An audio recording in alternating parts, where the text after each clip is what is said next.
Today on the Stay at Home Chef, I'm showing you how to make orange glazed ham.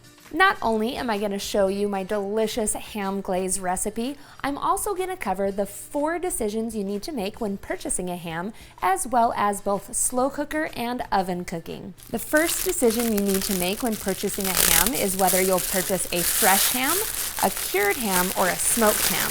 This one right here is simply cured. Now, if you want a fresh ham, you're going to need to look hard because fresh hams are unusual. They are completely raw and uncooked, and the meat looks like a pork roast. The 2 most common hams that you'll find are cured and smoked. These are actually cooked hams. Both smoked and cured hams are cured. Smoked hams simply go through an additional smoking process. The second decision you need to make is whether to buy it bone-in or boneless. An entire ham weighs up to 15 pounds, so what you normally see in the store is only part of a ham. The shank end will have a straight bone, while the butt end will have a more curved bone that's a little bit harder to cut around. The last decision you need to make is whether you'll purchase it sliced, so spiral sliced, or uncut.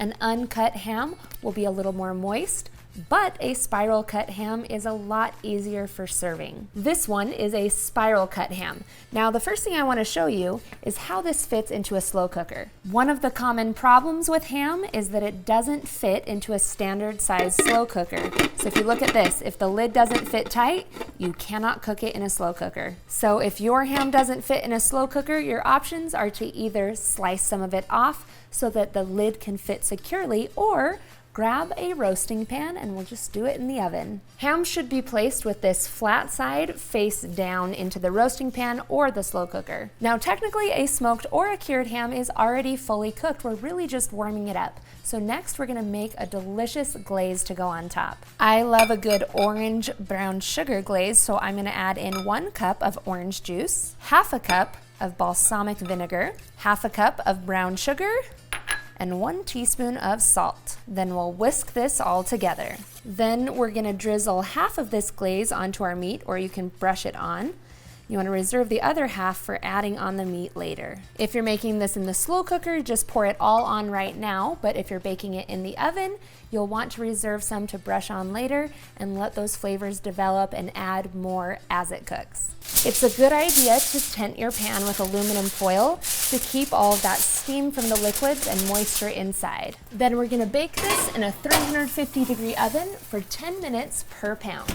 My ham was 9 pounds, so it'll need to be in the oven for 90 minutes. If you're using a slow cooker, use 30 minutes per pound on low as your rule of thumb. I'll add on the remaining glaze at the 30 and 60 minute marks, but after 90 minutes, you are ready to eat. This should be a delicious ham that's perfect for any sort of family gathering.